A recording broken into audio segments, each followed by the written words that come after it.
I'm Carly Brookfield, for those who don't know my voice or my name or my face. I'm the Chief Executive of the DIA Group, which is DIA, the membership body, DIA, the lobbying and representation body, DIA, the road safety projects body now as well, and also Diamond Advanced Motorists, our training and testing arm as well. So that's me for my sins. And then I'm going to kick over to Sandra and Howard to introduce them properly. Thank you, Carly. Good evening, everybody. So for those of you who don't know who I am, my name is Dr. Sandra MacDonald-Ames. I've been working with Carly putting this project together. I do have a lot of experience with the DIA, so myself and Carly have known each other for many, many years, and I was involved with the DIA prior to that. I am an ex-IDI, so I really do sort of get this from a practical point of view, but I work mainly now within sort of fleet risk management within the insurance sector, but sort of sitting here tonight with sort of two heads on, so hopefully we'll look forward to talking to you later on. And, Good evening, everybody. sorry, can I just interrupt, Howard? Sandra's slightly hiding your light under a bushel there. You are an expert in driver behaviour. You're Dr. Sandra McDonald-Ames. And one of the I big am. reasons we have her on this project, not just because she is so closely intertwined with DIA and knowing what we do, but because she is a recognised academic expert in the field of driver behaviour. And this kind of project, we have to have an academic lead on, particularly as it's also a government-funded research trial as well. So sorry, Howard, I thought I'd just get Thank that you. in before you came in. That's okay. Good evening, everybody. My name's Howard Redwood, and I work with the DIA myself, head of road safety for the DIA, ADI, still an ADI, been so for nearly 23 years, mainly doing fleet work, but I do head the help desk here. And my role in this is to help Sandra and Carly collate the information and the training needs of this program, so the DFT, which are funding it, are able to get the information from it that they need for it to progress at a later stage. Brilliant. Thank you, Howard. And Howard is another of a board of experts that are both DIA people, wider industry ADIs who have contributed to this project, but also there's transport psychologists from people like TRL, RAC Foundation.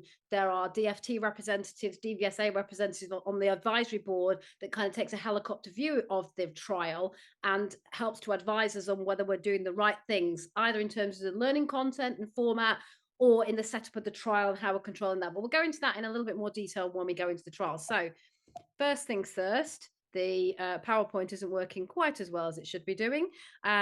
Okay, sorry. Yes, here we go. Lead forward. So some of you may have heard of Milestones before, and we've talked about it in the past when we were starting to create the trial and what it should look like. Some of us who are on this webinar have no clue whatsoever what Milestones is about. So I'm going to do a quick kind of little wander through what is Milestones and why we think it's got a huge benefit to driver education overall for the future, but for young driver education in particular. So Milestones is a Department of Transport road safety research funded project. So every year, the Department for Transport has a fund. It's been called various different things in its lifetime, but it has a fund of money that it disperses to lots of different organisations who are employed in road safety, and that could be police, fire service, road safety charities, transport psychologists. There's a whole myriad universe that can apply for funding. And they specifically look for the kind of research trial that's going to have some kind of pragmatic outcome. It can't just be a pie in the sky, let's try this, but it would never work in reality kind of project. So I'd argue it's part funded by DFT because they provide the original seed funding, but DIA is also invested in this in terms of we're providing a lot of resource, a lot of intellectual property, and a lot of time to actually make the thing work as well. So it's kind of it's supportive funding from both organisations. We also have the advisory board as inputters, but they're not funding the actual project as well. So the government in particular is very much behind this project and very much sees this as an important trial in terms of working out what policy could be in terms of young driver education in the future. In a nutshell, what Milestones is kind of what it says on the tin. It's about encouraging pupils and their instructors to work towards key milestones in terms of knowledge and competency gained before moving to the next. Now, grammar sucks eggs times. A lot of you will argue you're already doing that, but that's not consistent for the entire process of learning to drive for every pupil in the UK. So an advantage of Milestones is looking at whether, if we mandated all pupils in the UK to follow a modular program of learning to drive, where they did one module, moved on, and didn't just go from theory test to end practical test, would they have a more consistent exposure to the key learning on key areas of young driver risk than they have at the moment, where arguably it's pretty much left up to an instructor or a pupil or their parent what they learn, for how long they learn, and what their total exposure to that learning is, and what the quality of the learning is, because that can be variable if you don't have a consistent format of delivery. So pupils must acquire and demonstrate competency in key areas of driving risk before they move on. The purpose, as I said, to is explore if a nationally adopted modular learning to drive curriculum can prove it's got a beneficial impact on post-test crashes and collisions in new drivers in the 17 to 25 age range. We'll go into the format of the trial in a moment, which looks at the 3 groups and what each group will be doing in the trial. But to give you a context that you might recognize of what this trial is going to look like, is if any of you have ever been involved in aviation education, the private pilot's license in the UK follows a very similar method. And quite frankly, that's where I nicked a lot of the idea from. When I was looking at, with colleagues, what kind of intervention would have a meaningful impact pre-test, not talking about post-test, that kind of learning here, but it does have a dovetailing with things like graduated licensing, if you look at it in depth. But the PPL process was something that looks more like what we should have for learning to drive in the UK. Because A, it's modular, and you have to complete and show competence in each module before you move on to the next. And B, the pilot trainer is the person who's also delivering the training to the curriculum and assessing it and passing them on to the next module. There is an independent examiner for the final module, and you also do ratings, which is a form of restricted licensing once you've got your original license as well. So it's not a bad format to follow. And also, with respect to aviation and pilots, they have a greater degree of safety than those who are operating vehicles on the road. And there's a reason for that, the rigorous training and testing and compliance that goes on in the aviation world. So that's why we talk about it being akin to the private pilot's license as well. So why is Milestones as important as it is to government at the moment, to the industry, we think as well? The big argument we think this is a good thing for the industry to be doing is that category B license acquisition is the foundation for all subsequent driver development. And if we don't get that right, then that's where we'll fail at the first hurdle. So for my money, talking about things to do with people once they've got their license is useless unless we get the learning to drive before you get your license right.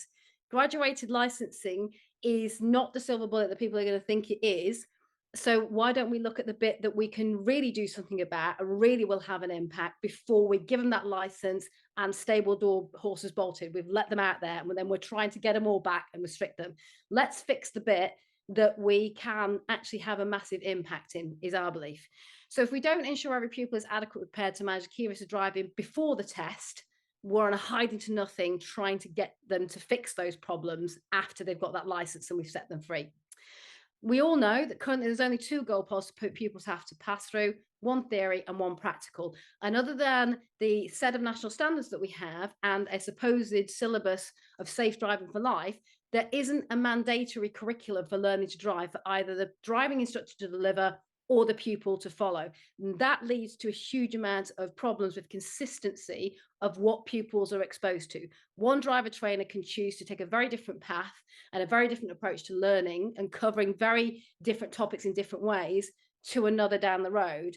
And that doesn't ensure that all pupils have exposure to the level of education in the key areas of risk that we really need them to, even regardless of client-centered learning. There's just stuff that everybody needs to know and get their heads around, regardless of their client-centered needs. So this project is about doing that. It's not throwing client-centered learning out the window and saying everybody has to learn the same, be treated the same. It's saying there's certain stuff that everyone needs to learn, and we can't get away from that. And that's what we've got to ensure is delivered across the board. So as I said before, it'll examine whether pupils and their trainers, if they're required to undertake core modular learning, which is monitored and the impacts of it are monitored, will that help us achieve more safety post-test with new drivers? So we'll be monitoring them as they work through these competencies. As we go through the formatting of the trial, you'll see how we're going to monitor the different groups and how they'll be exposed to different tasks and how we'll monitor them doing those tasks as well.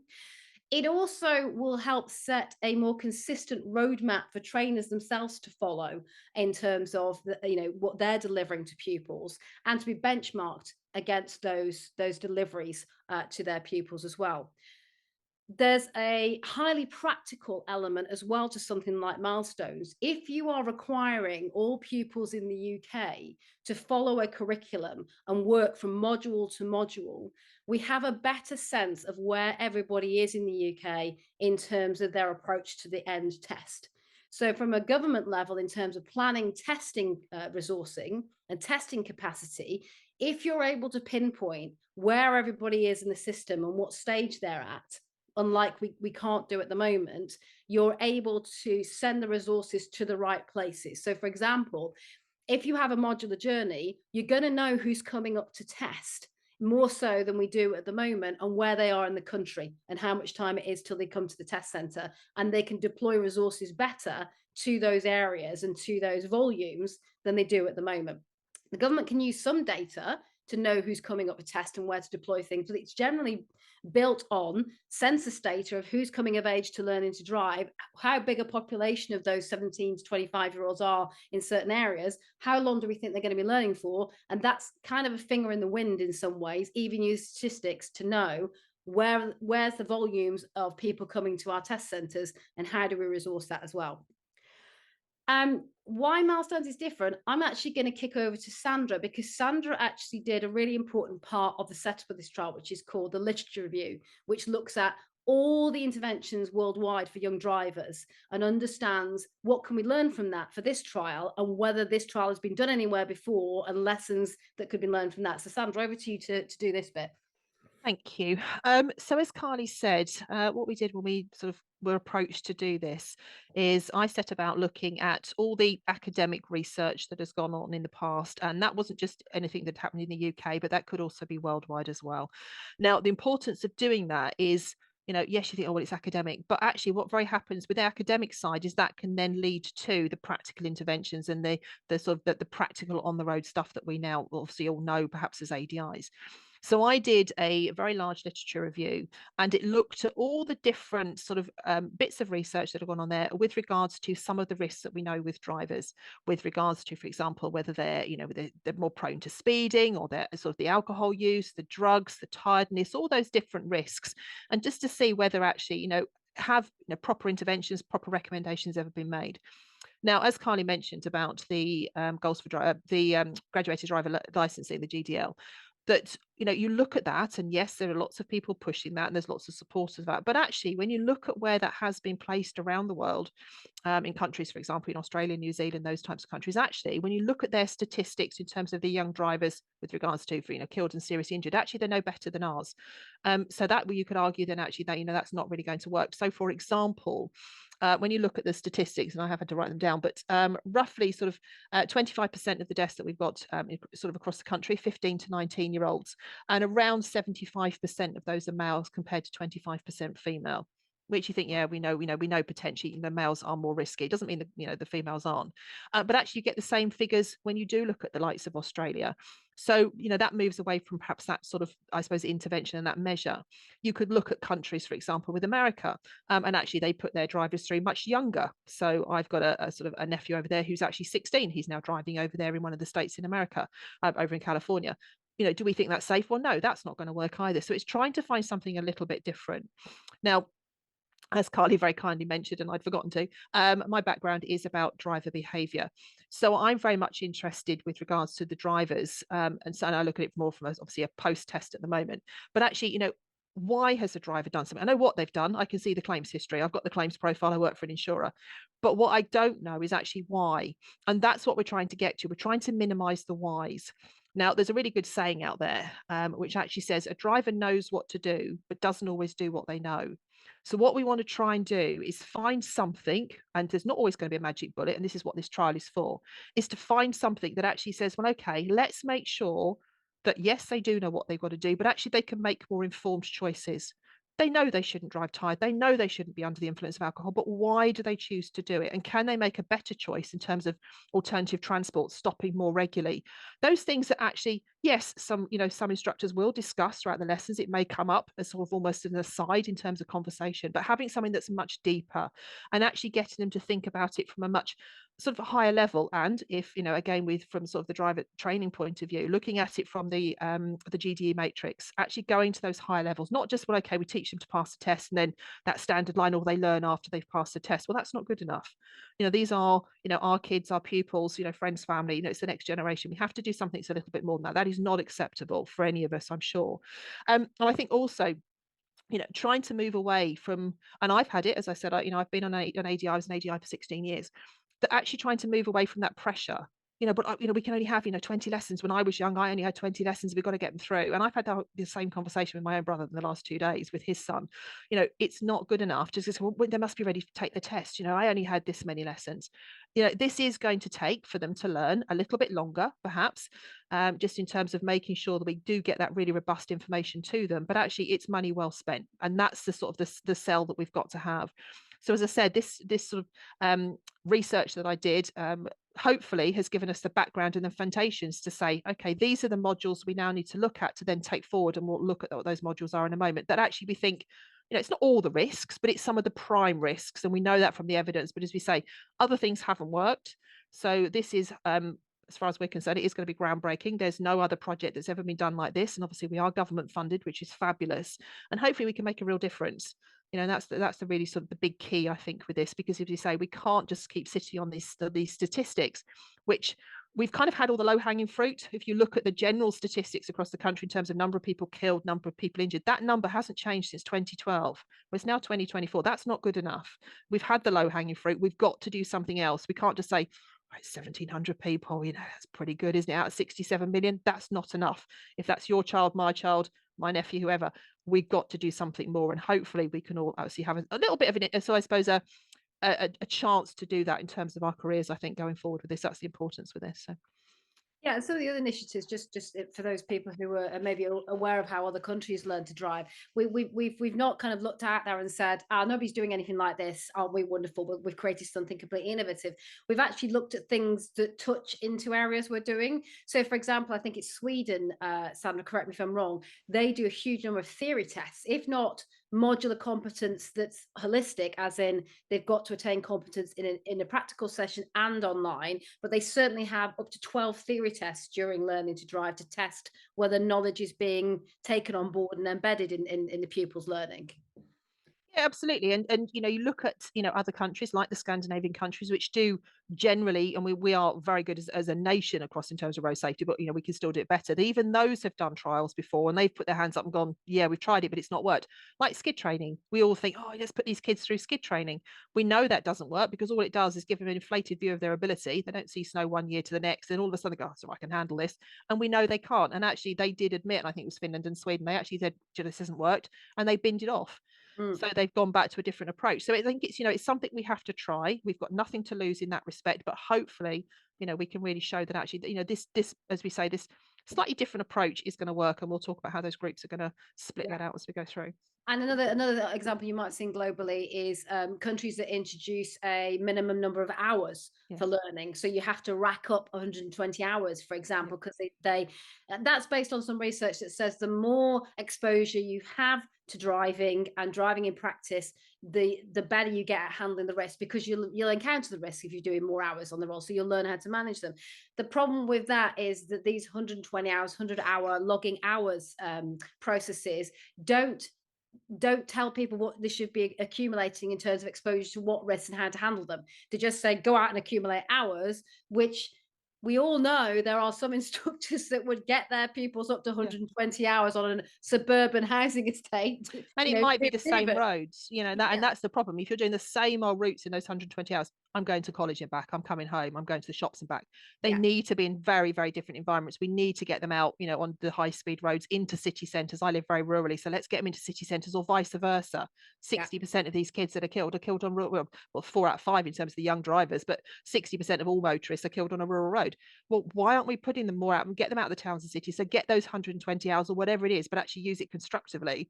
Yeah. rather than, you know, as we say, well, it's just my environment and that's where I live. You know, we've got to think a little bit wider now to keep them safe. So. And it's the same thing around any suggestion so far that I have seen of graduated licensing. Everybody calls for it, and everybody says, well, in detail, what it means is they can't drive with passengers for 6 months and they can't drive at night. But there's no suggestion of what training and learning they're going to do to ensure that in the time that they don't have the exposure to risk to accumulate the experience that helps them handle that, there's no prescription for the training. And that's what really irritates me about GDL being held up as a silver bullet. It's like, so you're going to turn their license off for 6 months so they don't have the experience that's valuable.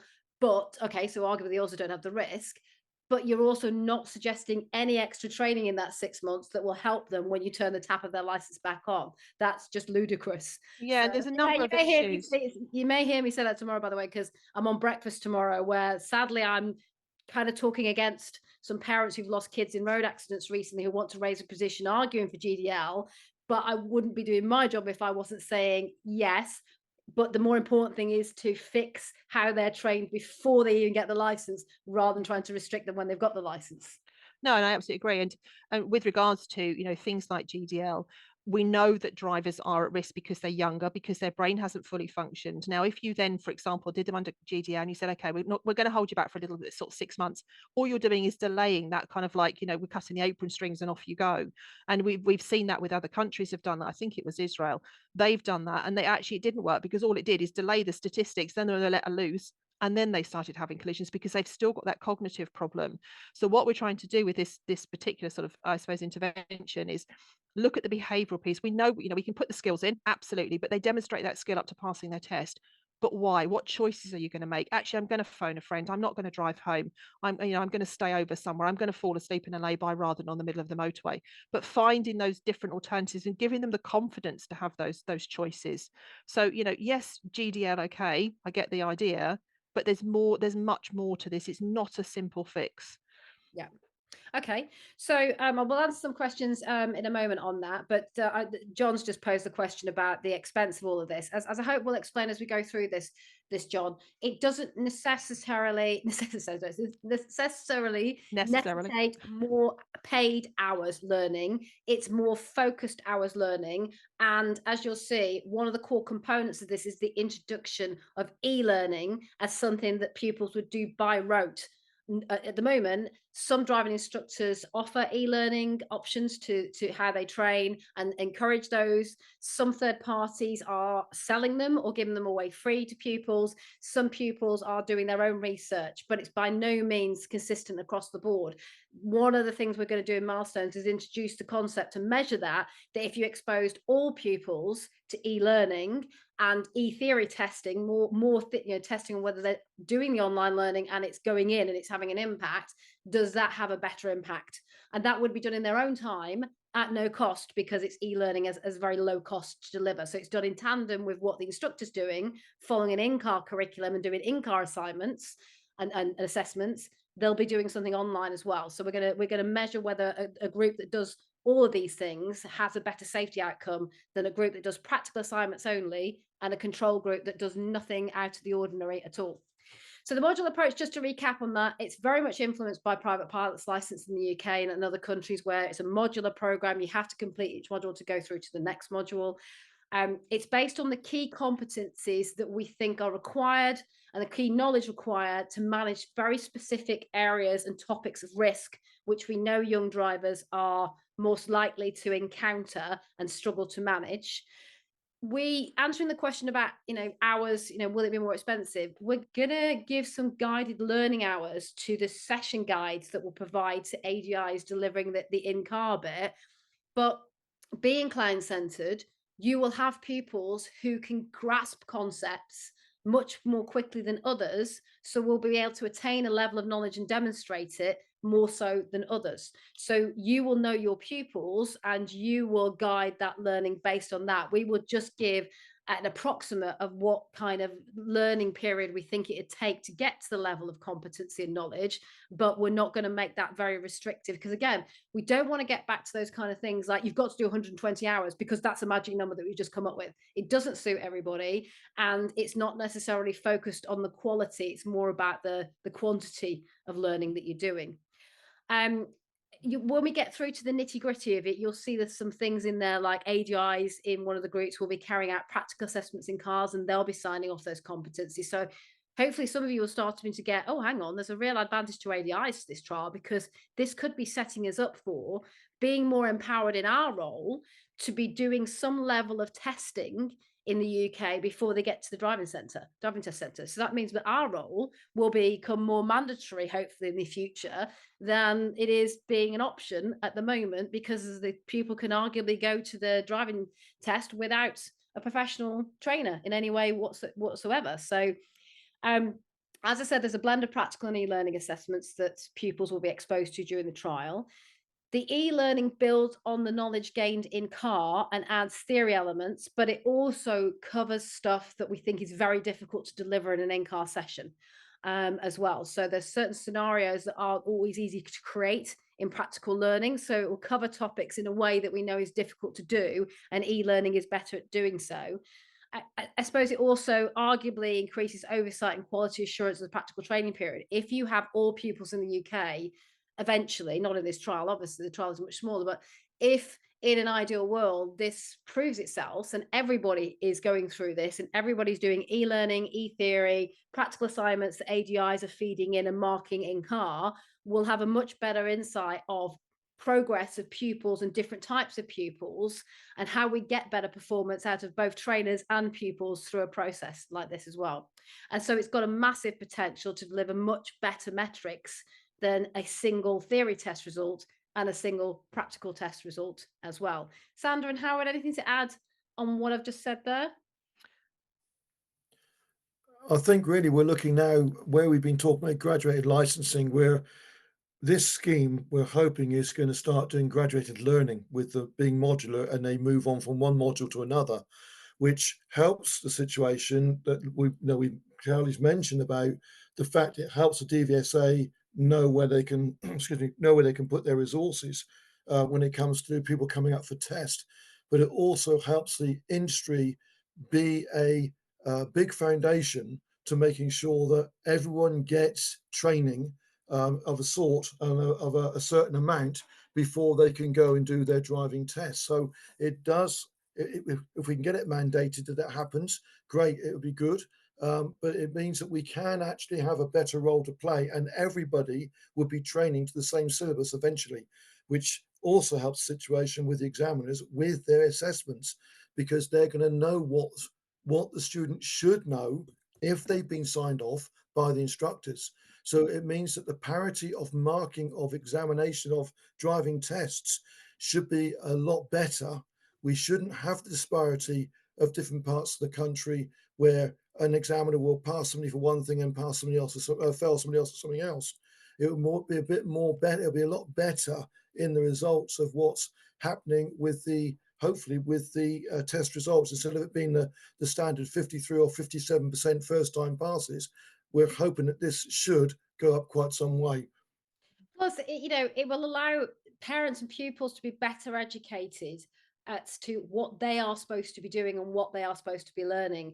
And the only professional trainers who need to be afraid of that, and I use the word professional probably preemptively there, the only trainers who should be worried about that kind of exposure, or parents knowing a lot more about what should be learned at every stage and what topics should be covered and how, are those who don't want anybody to look at their work for a reason, or don't want to look at anybody to look at their output.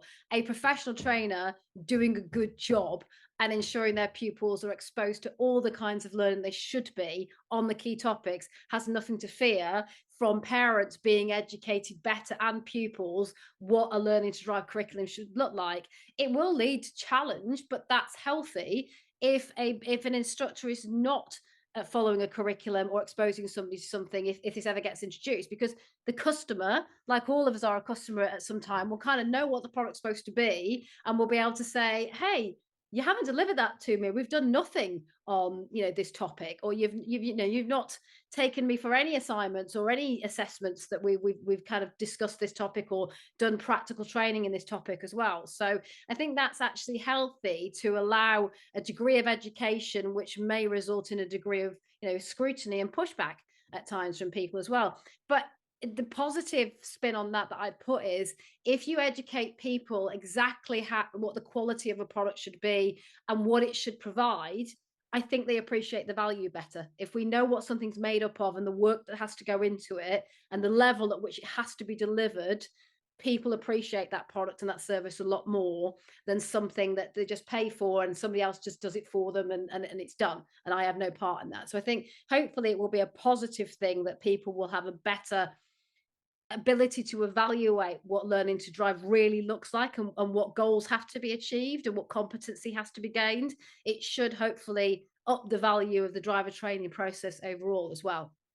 So that I think it's also sorry. sorry, Kylie, I didn't mean to interrupt. I think it's also a fabulous opportunity for trainers to actually, be able to shape our industry. For the next generation of drivers that are coming through, and even sooner than that, we have an opportunity to shape safety for the drivers of the future, and I think that's a fabulous opportunity. Yeah. Just a quick note, we will answer this one at the end, because it is a question that we've had already from trainers when we've spoken to them anecdotally in setting up the scheme. PDIs, can they get involved? Yes, you can. If you're training pupils and you have pupils at the start of their learning journey, you can get involved in this process. Would there be any extra help and considerations to give the special needs students? If the student that you are teaching, you are already judging, is fully able to complete a normal course of learning to drive, there's no problem them entering this trial. In fact, we want to see how different pupils and a diversity of pupils handles the learning materials, engages in the learning materials, engages in the knowledge acquisition, so we can tweak those materials where needed in the future to better meet those pupils' needs. We can't tweak an entire system to fit somebody and make it easier for them to learn to drive and manage to drive independently, because everybody's got to pass through the same goalpost and achieve the same competencies. And if they can't, then it's the same as now. You can't pass a driving test, you can't pass a theory test, and you can't prove competence, you can't pass. But we're judging that you're already teaching these pupils because you believe they have the competency to learn to be an independent driver. The value of this as well is, we'll be exposing pupils to more forms of learning than just in the car. And for some pupils who have different learning styles, they will probably fare better knowing that even if they didn't get something in a practical lesson with an instructor telling them something or coaching them about something, they can go home and do some learning at their own pace, which is more visual, more video, perhaps more engaging, and in a way that they learn better, that helps back up the learning that you've done in car with them as well. So the e-learning will take the form of videos with voiceover and video and engaging kind of information that makes them easier for pupils, particularly people with, as I said, special learning needs, neurodiversity challenges. They may find those easier than traditional forms of, driver training actually is. So we're excited actually about the fact that this could be, more successful in engaging different types of learners than just the norm that we know at the moment. So I'm gonna move on, but I'll pick up some questions about, again, going back to, won't this create more expense in the learning process? We're trying to very carefully manage that in the process as well. I'm not going to go for the key objectives right now, because I want to kind of get on really to the meat of the kind of formatting of the trial as well, because I think that's where you really start to see what we're planning to do and why more so. But the key benefits we hope to come out of the trial overall is a consistency of learning for all trainers, that everybody is exposed to these key topics of risk, and we know that they've been exposed to them. We're not just leaving it to the chance of each instructor doing their bit and no real monitoring of that bit being done. We're saying that, in the future, this could form a mandated curriculum for all pupils, and that all instructors will be expected to deliver. And for some of you, it ain't no change. You're already delivering learning in these areas of key risk. For some, it will be a big change because they've not necessarily focused on this kind of learning. They focused on getting them to maneuver a vehicle from A to B. And I don't think that's anybody in this webinar at all. I think that's going to be the lower end of the driver training industry that I'm talking about there. There's going to be a clear pathway to skill, knowledge, and competency acquisition. There's going to be unprecedented access to metrics that we haven't seen before delivered in the learning to drive process. And there's a potential in this to improve visibility for pupil progress, to us to understand where pupils get to in the journey, how fast they get to places in the journey, how do we manage resources to make sure that when they're all coming through to test level, we actually have the resources in the areas that we need them to handle the volumes as well. So that's more of a business side of things that can help DVSA in the future as well.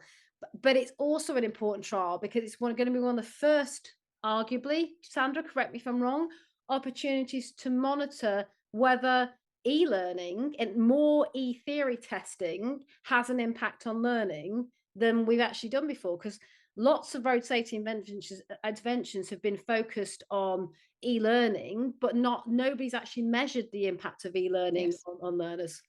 Yeah, not in this way. So kind of jumping ahead a little bit, but what we're planning on doing as part of this is for all of the pupils, whichever group they end up in, is we are going to ask them to complete a short sort of risk profile. It's academically validated, and they'll do that at the start of the learning process. They'll do that right at the end, practically when they take their test. And also then we're hoping to do it certainly 3 months after that. And by doing that, what we can see is hopefully those change, because it measures behavioral change, it measures attitudes, it measures feelings, it measures thoughts. It's not the skill-based stuff. They pass the test, hopefully. So look at those kind of 3 points in time, because what we hope to see is actually that those risk metrics start to drop, because obviously what we want to see is safer pupils at the end of it and hopefully less chance of crashing. So absolutely, it's not been trialed in this arena before, not in this way, no. So I will say, and DFT have said this to us as well, because they know at the end of the day we are a small organisation with small scale resources. We are being extremely ambitious in this project, but we think that if nothing else comes out of this trial, we will get to expose your pupils to some levels of e-learning and understand how that helps, some levels of consistent learning. We'll have created a curriculum for learning to drive that is much more meaty than the Safe Driving for Life syllabus. We'll have created a huge number of resources for ADIs to use in car, through to 6 e-learning modules that are actually ready to go. Even if you decided not to ever mandate this program, DFT will have delivered to them a set of e-learning program that is ready to go and ready to roll out to pupils across the country, which is no bad thing, because that's just instant access. Everybody carries on doing that. But I'm not going to go through this whole slide here, but another important aspect of this trial, which I think ADIs should be excited about, is that opportunity for us to monitor in this trial. Is it a positive impact to have ADIs carrying out assessments for each module, and they become part of the testing process as much as part of the training process? And is that also practical? Because as we know, testing resources in the UK are completely stretched. And if we created a program for young drivers that introduced more testing and expected DVSA to resource that, we know it wouldn't happen. They struggle to resource one practical driving test. Expecting them to be able to carry out 6 modules worth and a practical driving test, it ain't ever going to get off the starting blocks.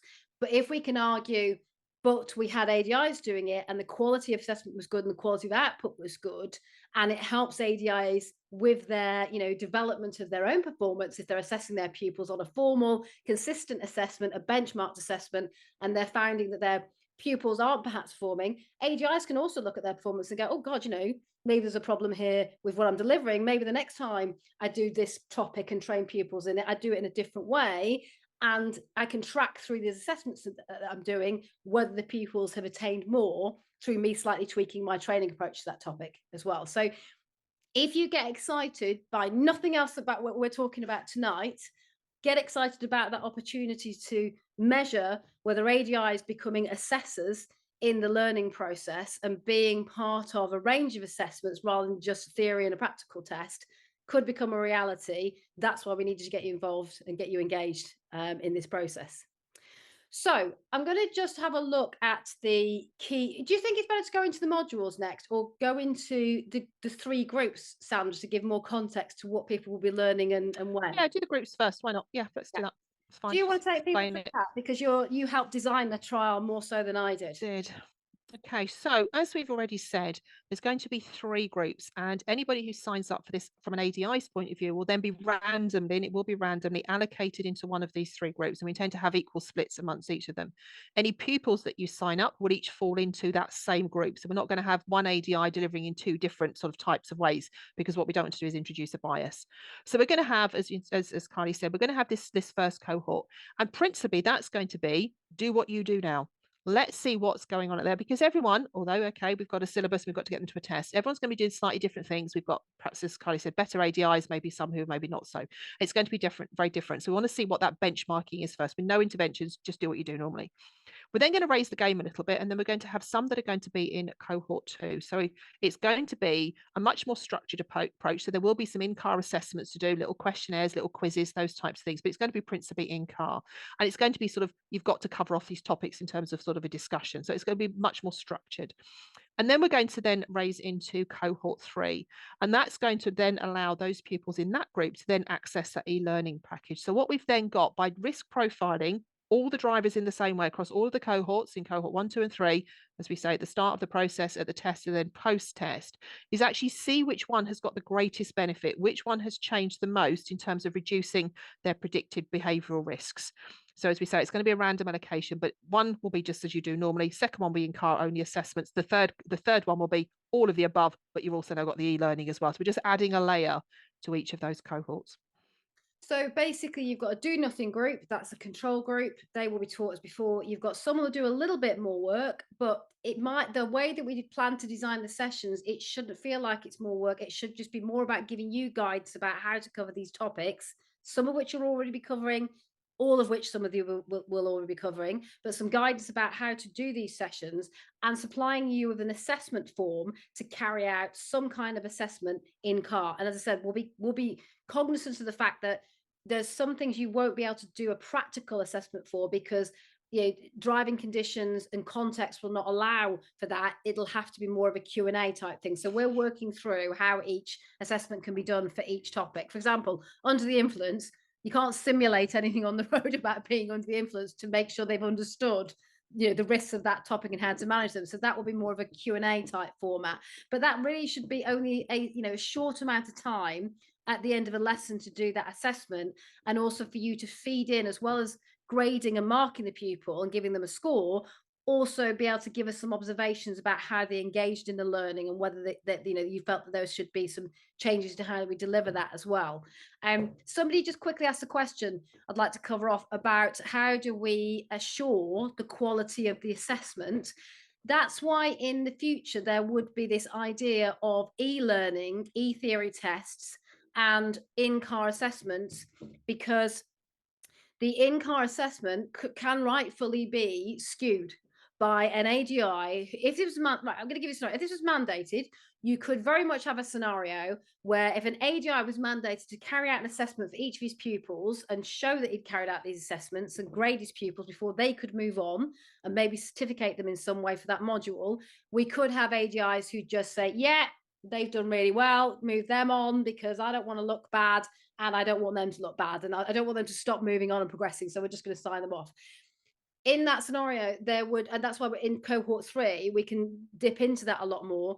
The e-learning and the e-theory test, the e-theory test in particular, is designed to test whether the sum of the in-car learning has gone in. So we can look at a set of results and say, for example, in extreme cases, this ADI is signing off all of his pupils as having passed all the in-car assessments, yet none of his pupils seems to be able to adequately pass any of the e-theory test. And that's an extreme example, but if you had an ADI who had a huge cohort of pupils who were passing every in-car assignment with flying colours, but struggling on the e-theory test, we've got a problem with that ADI.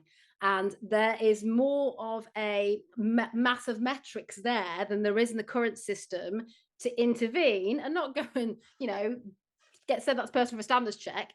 Just go to that person and say, hey, your metrics that the system's kicking out are saying your pupils are really struggling with the theory test. And as they're also designed to understand whether they're gaining any, what knowledge they're gaining in general from learning to drive, there's a disconnect here. with what's happening in the car, because we know the e-learning delivers this information, but they're struggling with some bits that we've kind of left in there that should have been delivered in training, and they're not able to answer questions or complete assignments in that area. So maybe you need to adjust your training, and or we're not going to accuse you of it. Are you falsifying the assessments and just signing people off here, there, and everywhere? So there are fail safes in the trial to help us stop that happening. But one of the outputs of the trial is, what would you do if this went in the real world? And if we find things like that happening in the trial, we will be making some recommendations about how you could work to mitigate that risk of ADIs cheating the system in the real world. There is a pragmatic reality, however. Like everything in life, somebody will always find a way to cheat a system. And we can't not create a scheme or deliver something that is for the greater good and could have a greater impact just because we think a few people might cheat around the corners. But it is a concern, and it's something that we'll be trying to monitor during the scheme, but we certainly will flag up as a red flag that needs to be pivotal and worked fully through, and as many safeguards put in as possible if you ever put a scheme like this into practice in real life. So that's what we'll say about that kind of thing. I think I'll flick on to show you in the context of learners drive. So you'll have all three cohorts moving towards the same goals in terms of still working towards a DVSA practical driving test. They'll still do a theory test. I don't know why that's not on there. There's there. And I've put that at the bottom as happening across the process because pupils will take that theory test at different times, whereas the practical test happens at a certain point in learning. In each cohort, they will undertake surveys and the risk profiler at 3 points during the trial. Is it, Sandra? Yeah, we're talking about doing it at the start of the learning process, pretty much as they take their tests at the end of that learning journey. And then we're realistically probably looking 3 months after they've passed their test as well. And the risk profile that we're using is one designed by Driver Metrics. So it's a peer-reviewed, widely accepted in-road safety risk profiler that has been deliberately attuned to novice driver risks. So it's not something we've created. We wanted something independent and peer-reviewed for it to have legitimacy, but it looks at underlying attitude to risk. And like any kind of form of psychometric testing, it's quite hard for the pupil to cheat or falsify their underlying attitude to risk. So we're going to look at whether those in the cohort 2 and 3 start to have a better attitude to risk as they move through the process. This will also be underpinned by surveys that are asking them how they're interacting with the learning materials, how they're finding learning, are they getting the exposure to learning they think they should do.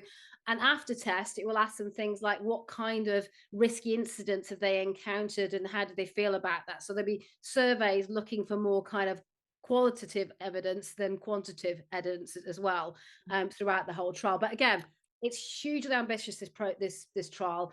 We can't do everything. We can't tick every box. So where we think we haven't been able to test something thoroughly, that will come out of the trial report. That if we were to do this again in a bigger way, which I think is what will happen, I think this small scale trial will prove a few things and give legitimacy to a much bigger trial. Our recommendations would be in a bigger trial, you would need to do this, and this, and that will be less risky and more successful in terms of delivering a better trial. So that's how we're trying to cover off loopholes that we can already see in the trial that unfortunately at this size of trial there's not much we can do about those, and also with the resourcing and funding that we've actually got for this particular trial. One just very quick point to note as well is, everybody who signs up to this, it's not just about, yes, we want to see what we can do with the pupils and obviously have them a safer and better journey, is also we are very interested in your opinions as ADIs in terms of going through this. So we will be having things like focus groups. We plan on doing that. So we've got that qualitative data. So actually, how's it been from your point of view? Because you are going to help to a certain extent shape this through. So it'd be really important to get you involved in that in terms of what you think and how you think it could be done better or differently if it's not working. Yeah, because as I said, we don't think that this is going to be something we've created and we go, oh my God, that's perfect. Why did we do this before? Let's launch it straight away.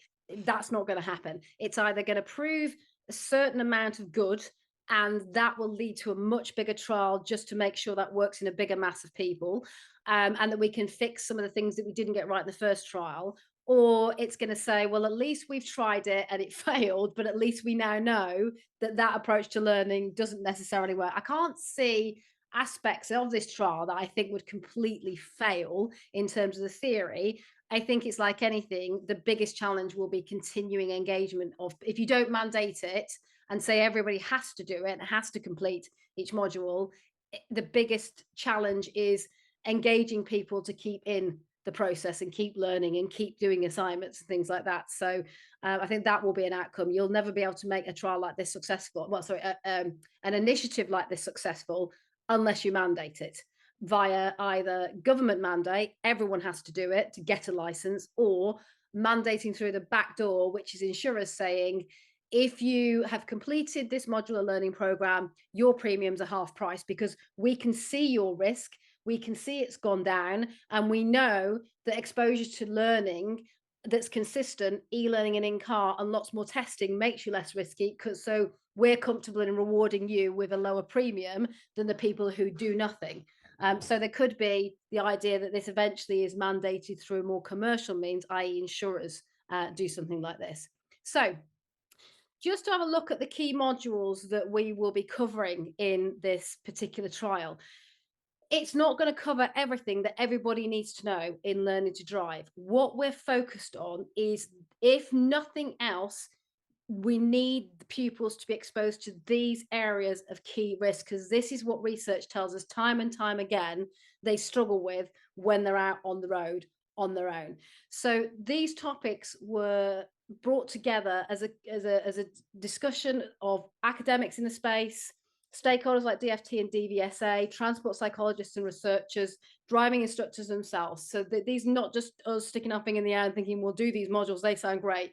This is what the research is telling us are the key areas of risk, and this is what the advisory board has told us are the key headline topics and the subtopics beneath each one as well. And it looks like a lot, but for those of you who are already doing the job at the coalface of teaching people to drive and are doing more than getting people to just, fulfill the functions of the lower end of the GDE, i.e. maneuvering the car around, and are focused on looking at risk and behavior and attitude, this is stuff that you're already doing. So this should be something you are very comfortable with delivering. So module 1, the initial module, will look at driver behavior. Why? Because we need to get them to recognize that their behavior is more important than anything else. And what are the things that actually drive our behavior and our attitude and increases our risk?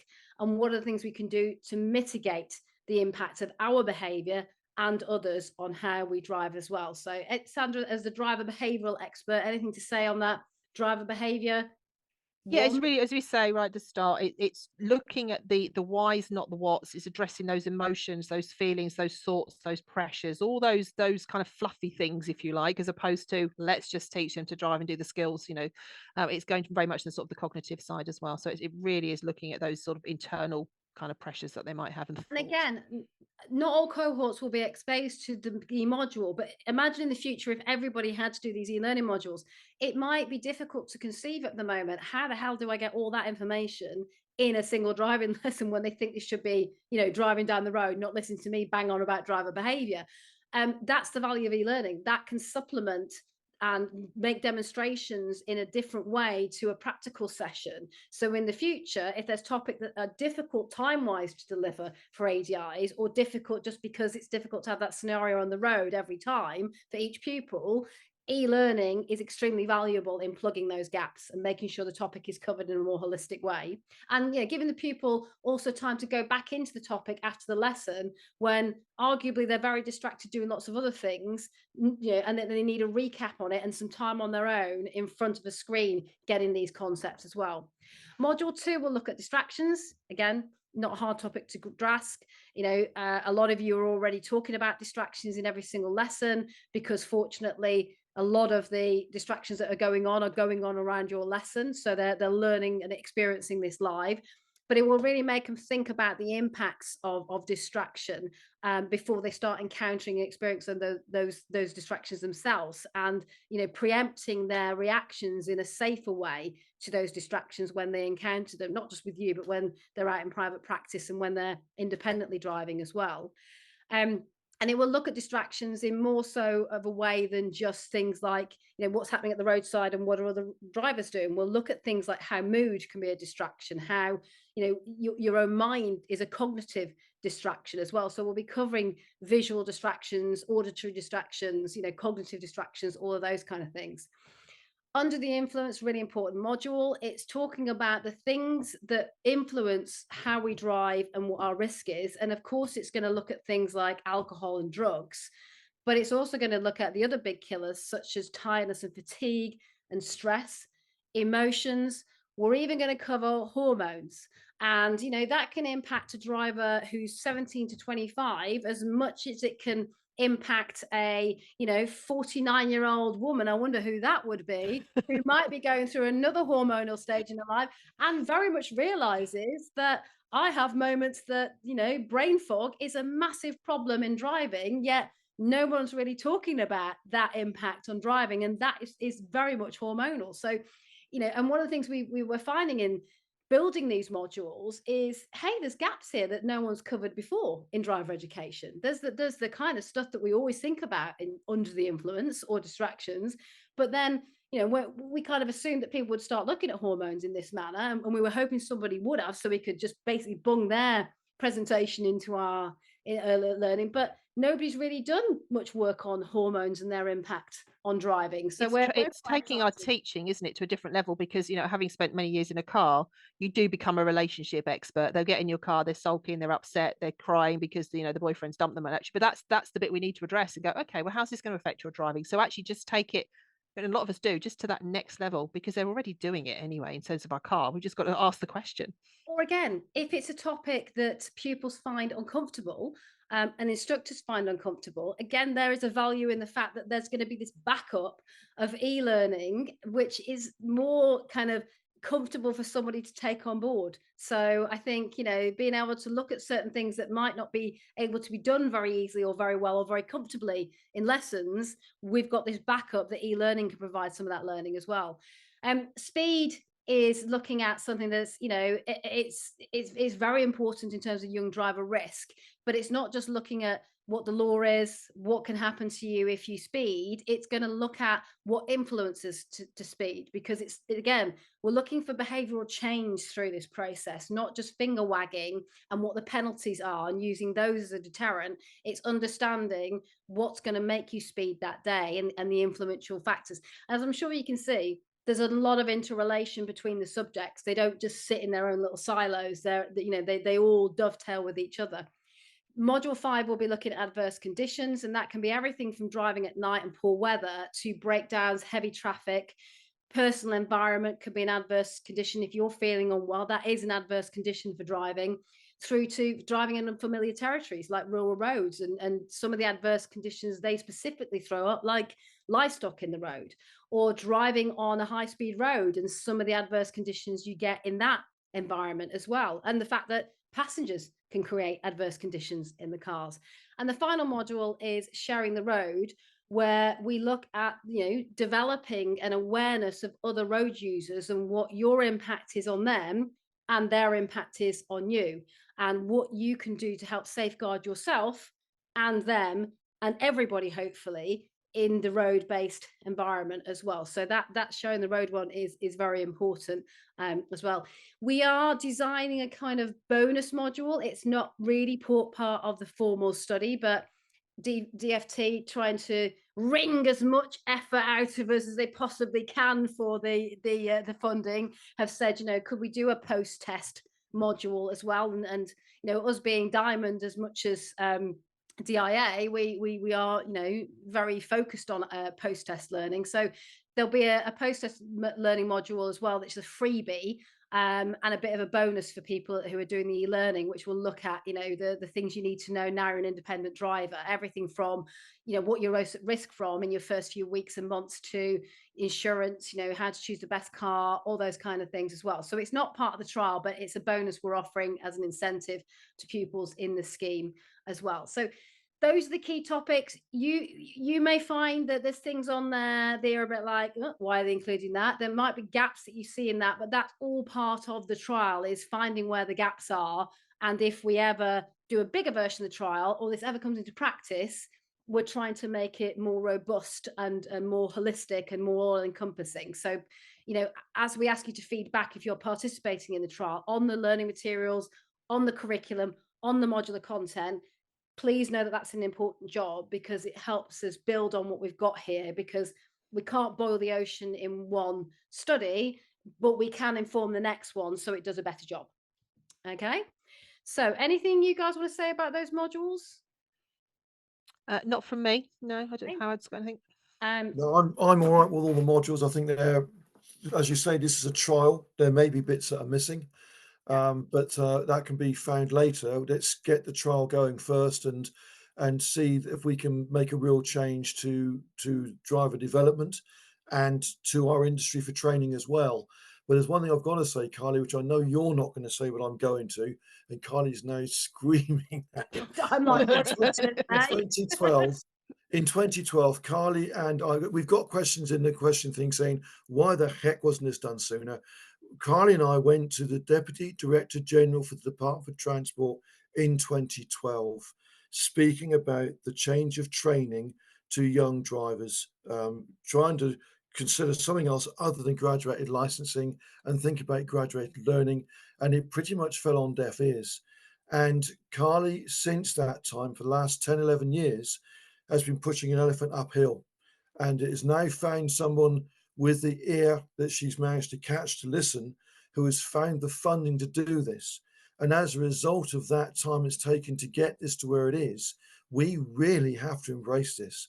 We really have to go with this and see if we can make this work, because this is the chance that we've got to change driver training forever now. Other countries have done things and they've done it, and we've managed to use some of their research to say, right, they found it didn't work. So let's not do that.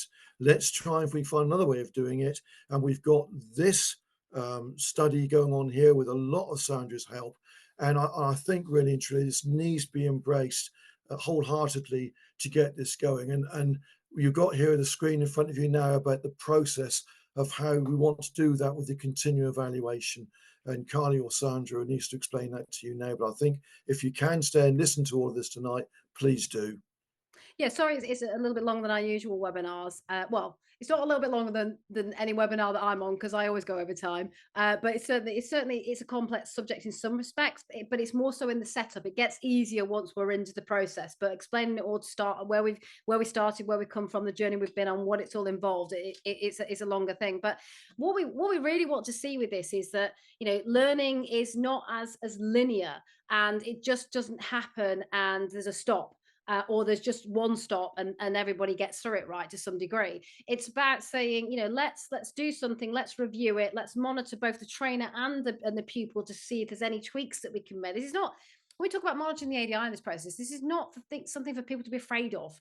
It's about being able to see what works and what doesn't work in the delivery of driver education, and seeing where we can support driver trainers better and resource them better, but also empower them to do more. I think it's really important that the bit to get excited about is the empowerment bit.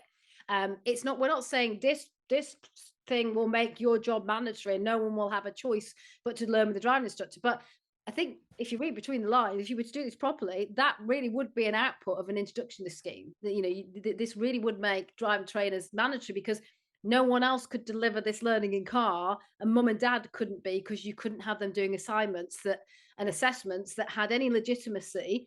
And it'd have to be an ADI. So it's really important that we get that focus across, that it's going to really shake things up in terms of how we do them in one sense, but actually there's a lot of things that you guys are already doing that we hope would be legitimized and formalized in any eventual application of this project in the real world. And we want to set it up so it goes beyond the driving test. So Dr. Sean Hellman, who's one of the advisory board, did stand up at our conference this year and says, Milestones is great, but I really wish that Carly get behind graduated licensing. And I did slap him down for doing that, because I'm not a fan of graduated licensing. I just think we need to take a more holistic approach to learning to drive, and not just do things in isolation. And going back to the PPL, how we train pilots, they don't just do the PPL and then they stop and they fly a plane wherever they want to, in any type of plane, anywhere with anybody on board. That is the start of a journey where they are mandated to do more development, have more exposure, be assessed on that development and exposure and experience accumulation, and then encouraged to go further if they have the capacity to do so and develop those skills. And then there's this continual assessment of people. So if you start the process off of learning to drive right, and with that, ethos, we hopefully will get more recognition from the public and from policymakers that, hey, shouldn't we be doing something like this with, post-test drivers as well? And actually, hasn't that inclusion of e-learning been great? Because it means we can pragmatically do more learning with people that's not massively costly. We can dovetail driver training in vehicle with online learning, and people can access it better than they could if we just said that everybody has to do everything in car, and that's it. So we're hoping that this is a pragmatic kind of approach to expanding what people do in learning to drive without it becoming burdensome. Because as I said, it looks like we're asking people to do more, but in essence, when in the practical in-car assignments, we're asking you to integrate this into lessons in a way that you normally would. The only real addition we would be kind of asking for is those instructors that aren't already talking to their pupils about these key areas of risk. They're going to have more work, and so they should, because they're not talking about key areas of risk and ensuring their learners have learning about it that are known through research and through general crash statistics to be areas of key risk for young drivers. So they'll have a harder hill to climb than most. I don't think many of you on this webinar tonight fall into that category. And then the rest of the work will actually be done in the pupil's own time. And that will be the difficult thing, is getting them to do that if we don't ever mandate it, either through insurance policy mandates or government mandate. So, that is a big question of this trial, is will it ever work unless you have huge mandates or a massive incentive? And even incentives can fail after a time over the course of a scheme. We played a part in Driver 2020 where we did the logbook thing, seeing whether logbooks made a difference and recording, private practice and working towards key goals. And without massive incentives for each key goal, even the most committed learner fell off towards the end. So unless you were going to give them a massive suitcase of cash for each module completed, it's very hard to keep people engaged without government mandates or insurance. So we're hoping it will go that way, of mandating in some way in the future. But yeah, so this is meant to be a continuous learning program, taking them through a cycle of learning where they learn, we test them, we review whether they really have taken on that learning, and then we move them on. But there will be some post-test interventions that we prescribe that follow this format, and we provide the groundwork for in this trial as well. So it's not cutting out graduated licensing, it's designed to start the journey of graduated learning earlier and dovetail with graduated licensing post-test. And that's why I think it's very exciting. It's a much more comprehensive solution than just restricted licensing on their own. So the big part is, really, really quickly, because we'll send this stuff out on email as well, is what will you be doing? Well, hopefully we've alluded to that already. You will be sent session guide. You will be helping us to recruit primarily. We need your pupils. We need pupils who are as near to the start of the learning journey as possible. We started ADI recruitment now in terms of asking you to sign up and signify your interest in the trial.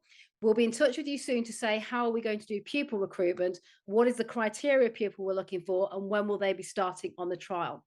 Other than helping us recruit, you will then be responsible for delivering what is prescribed for your cohort. So if you're prescribed to cohort 1 and all your pupils, you will just teach as you are now. We will take care of sending the pupils risk profilers, surveys, and tracking them as they would learn normally.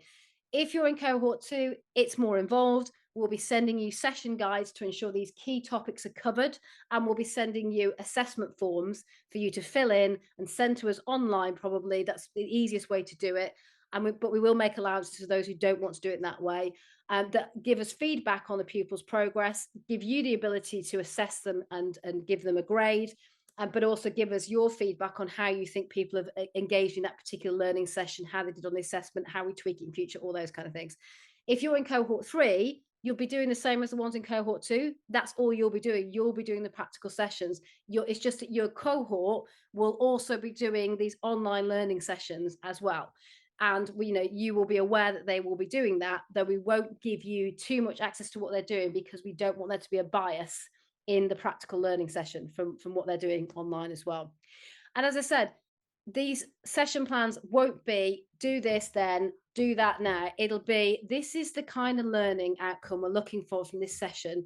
These are the way that we suggest they're delivered. These are the topics that really need to be covered in these sessions. And it can take from 1 to however many sessions. It can take from 1 to however many hours. We'll leave that to you to judge how your pupil is progressing and able to do it. However, we will want you to record how long you thought it, or it did take for that pupil to get to standard and competency in that module, so we can have better metrics on guided learning hours going into future iterations of this trial as well. So yeah, and we'll also ask you for your observations in general as we go through the trial as well, because you're obviously an important stakeholder to this kind of thing.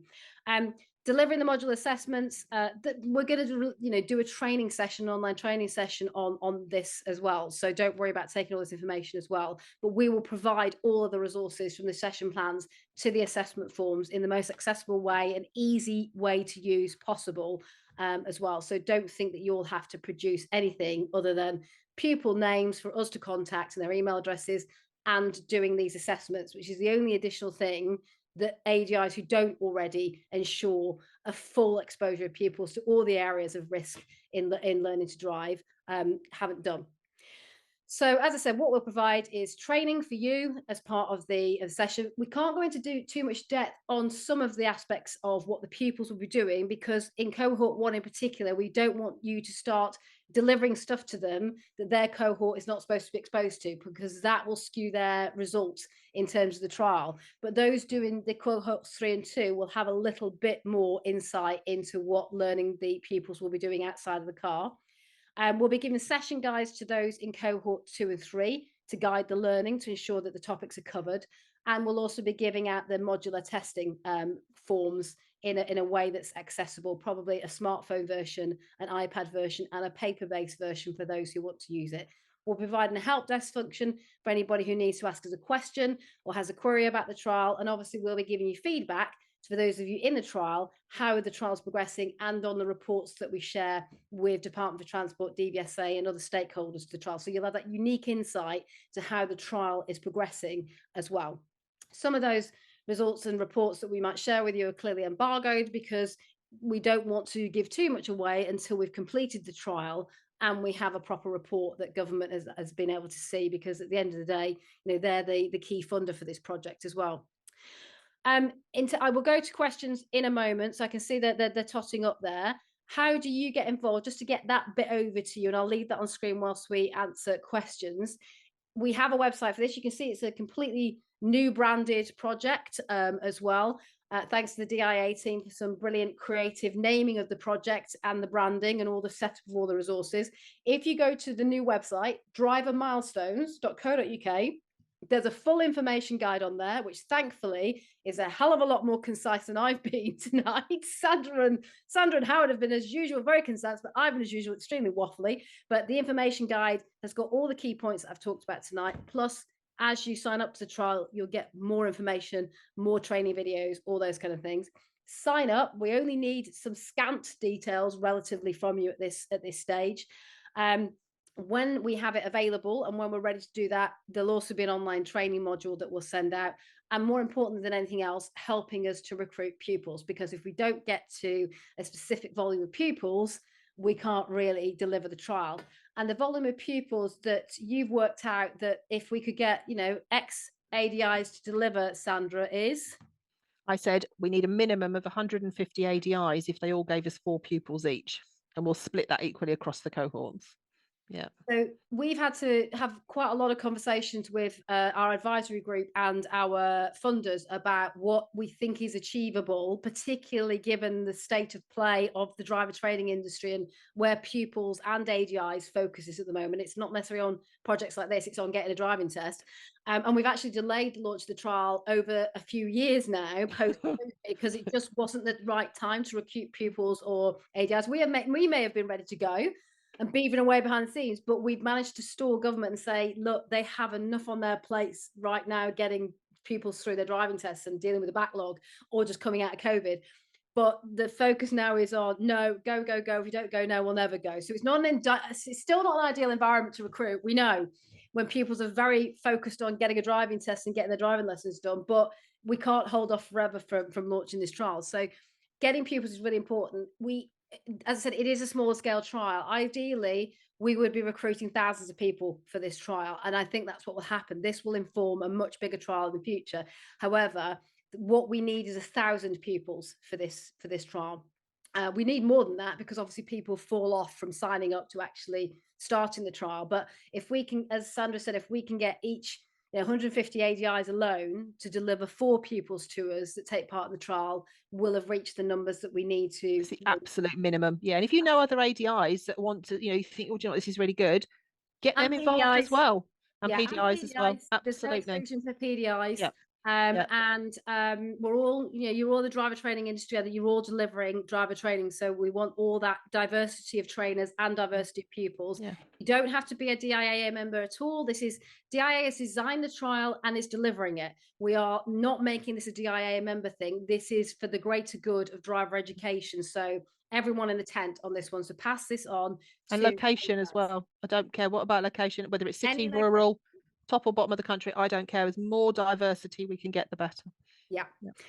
So there's no bars on that one. So yeah, and we'll give some guidance to pupil criteria as well, but relatively simply, people who have never learnt to drive before. So we don't want people who are on their third attempt at test. We want them to be relatively unmolded in terms of driver training. They can be beyond 17 to 25. We use the word young driver a lot, but we're looking for people who are new to learning to drive, and all genders, all backgrounds, all learning abilities. That's really important, that diversity, because we're going to look at how different people have responded to the learning materials and the training process. So it's really important we get across that point about diversity.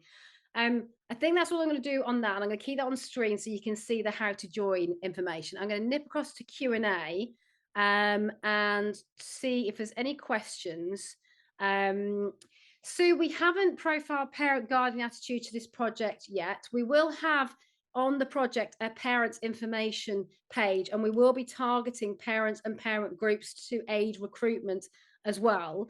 But one of the parts of the project that we think will be beneficial is educating parents about exactly what it takes to learn to drive and what are the knowledge levels and competencies that need to be achieved. So at this stage, parents are playing a role, but we're not necessarily involving them in the setup of the trial as well. But we will look at asking pupils to survey mum and dad on how they feel this trial has done as well. It's a good thing to do. There is going to be, Tracy, some pupil incentives. We've partnered with a large and well-known young driver insurer. It's taken a bit of time, actually, because whilst a lot of insurers said they really wanted to be part of this trial, when it came to offering a meaningful incentives, a lot of them fell by the wayside. So that really tested their commitment to young driver safety beyond slapping some stuff on their website. But we have got a partner on board who will be offering insurance incentives to pupils. The other incentive to pupils is, quite frankly, they're getting access to 6 e-learning modules that are free and are designed to tackle the key areas of risk and bring them to competency in managing them, that will help them get through the driving test, but more importantly, be a safer driver beyond that. Now, with DVSA selling their e-learning these days to even pupils, access to free expert modules in driver training and some free theory testing on those as well, we think won't necessarily be as good as giving them a briefcase full of cash or a new car, but will certainly be appealing to some pupils as well. And there's a few other incentives in the mix, which we'll detail further as we get towards the pupil launch period as well. But certainly, Go on, So Sandra. just very briefly on the incentives, we'd like to give them, 50 quid here and an Amazon voucher and all the rest of it. We have to be very careful, and it's a long conversation we had with the DVSA with regards to actually what we don't want to do is kind of bias the trial. We want the pupils to learn because they're learning, not because they think they're going to get 50 quid at the end of it. So we have to be very careful about the incentives that we do use from an ethical point of view as well. And as well, in the trial, we have to set it up to be things that you would be able to deliver in real life. Now, for a trial, I could possibly have gone to McDonald's and Spotify and all these different brands and say, could you give out this at this stage? Can you give out at that stage? But is that going to be workable if you ever introduce this in real life, that these brands and these incentives would be delivered in volumes of millions to people? And I'm not just talking about 1.75 million pupils a year going through a system. It's 1.75 million times 6 modules and 6 modular outcomes that you're rewarding them from. And, as an ex-head of marketing for commercial brands, I know what budget that actually takes to give those freebies away, and I don't know many even international conglomerates that would give that much investment on a long-term basis to a government scheme, basically. So the best people to work with on how do we incentivize people are probably the motor insurance industry, who could take this and run with this in the future and figure out how it gets built into policy reductions and rewards for policyholders as well. So that's how we'd look at the incentive things. But it's quite a difficult topic, actually, is incentives, because it's, you can get them for a short scale trial and you can see how they could work. But even in, as I said, the Log My Learning trial, we had some incentives in there and pupils still fell off the bandwagon, as it were, as they went along, because those incentives just weren't compelling enough. And so I think, that will be probably not predeterminate, but probably an outcome of the trial is that incentives alone are not enough. This really does give the strongest argument for mandating a system like this if you think it's got legs and it's going to create better safety outcomes for new drivers. So that's what I'd say about that one. Yes, we are sharing this with other ADI associations. Peter Harvey, who's current chair of NASP, actually sits on the advisory board, so he knows about the project already. I talk about it with my colleagues at NASP, and they're around the table when I update DVSA on that as well. So it's something that we have a full marketing plan to send out to national franchises, other ADI associations, local associations, road safety partnerships, local road safety authorities, everywhere we can get it, plus through your channels to your pupils as well, Facebook advertising, Google advertising, lots of things going on to try and market the scheme as well. So hopefully I've answered that question there. Nipping over to the chat, just people saying that, just to reiterate, this is going to be recorded and sent out to people. We'll do other webinars on the subject. You can always chat with us generally anyway. Plus, there's information going out in this month's magazine and on the website as well. And there'll be more information as we go through it. Plus, we'll be picking up from these webinars from your questions and stuff. These are going to be frequently asked questions that come up in lots of our discussions. So we'll start to produce a set of FAQs for the website that answer some of these things, all that. So okay, so that's where we are at the moment with the trial. Getting to a critical mass of ADIs that want to be involved is the most important first stage. So I hope we've whetted your appetite to get involved, share the project with your colleagues, get them involved, and then onwards to try and get pupils involved and see how they engage in the learning. And if nothing else, even if we don't get pupils and ADIs to sustain their involvement in the trial, we've tried to open the door on this thing, and we've shown how it could be set up. So even if the way we do it doesn't work, the foundation is there for somebody else to come along or involving us and take it forward and say, okay, that failed in that trial, but the idea was good. So how do we make it work in a different way? So at least we're opening the door to these discussions, and it's really, really encouraging how many of you are telling us you think the approach is right, this modular approach to learning and engaging the ADI more so in the modular assessments and the ratifying of learning. And it's really encouraging to hear that government really thinks this is, something that could form part of their policy in the future. So the last thing I'm going to say is, as well as thank you so much for all your time tonight. I know there was a lot of information delivered tonight, but if you're around tomorrow morning at around about 8:10, you'll also have the double pleasure of not only having listened to me waffling on tonight, you'll see me on BBC Breakfast talking about this as well. So yeah, BBC Breakfast around 8:10 in the morning, unless Christian Horner or someone else and Jerry Horner knocks us off the news agenda again, and there's more stuff on Breakfast about F1 and all of its tribulations, or George Galloway. So if you don't see me, it's because somebody infinitely more exciting has done something more exciting than trying to, save more young lives on the road. So now we will set you all free to enjoy what should be your free time on a Friday evening. And again, thank you so much from all of us for your attention tonight, for your input on this scheme so far and your enthusiasm for it. I really hope we're able to do something that leads us to doing something different in the future with young driver education. And I hope you're as excited as I am about at least having the opportunity for the driver training industry to lead on this, other than people who don't deliver driver training at the coalface to young people. And I'll leave it. I will not be any more political than that. Thank you. Good night, everybody. Spread the word, people. I've got a few hands raised. If you're happy to stay on, I'm happy to stay on with those who want to ask me anything. I can do it in the chat, but otherwise, feel free to abandon us and get back to your evenings. But I think that's it, basically, in terms of. I'm going to see who's anybody attendees just going to raise a hand. Lisa, I have unmuted you. Did you want to ask me a question? I don't know whether you can hear me and whether you are able to by unmuting your own mic, but you had your hand up. And if you wanted to ask me a question verbally, I've unmuted you, so you should be able to ask that if you mute your microphone at your hand. If you can't, just type your query or comment into the chat and I'll pick it up. But I think that's the only hand that I've got raised at the moment. It could be so you've got your hand up by mistake, because I often do that in meetings and totally embarrass myself as well. But not that you've embarrassed yourself, but I frequently do it rather than pressing another button. But if that was a mistaken hand up, that's fine. Otherwise, I don't think we've got any more questions.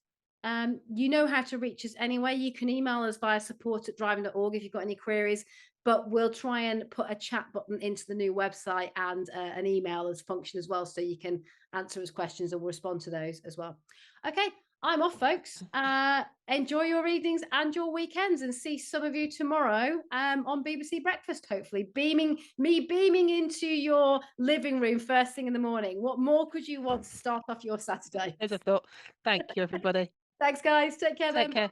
Good night. Thank you, everyone.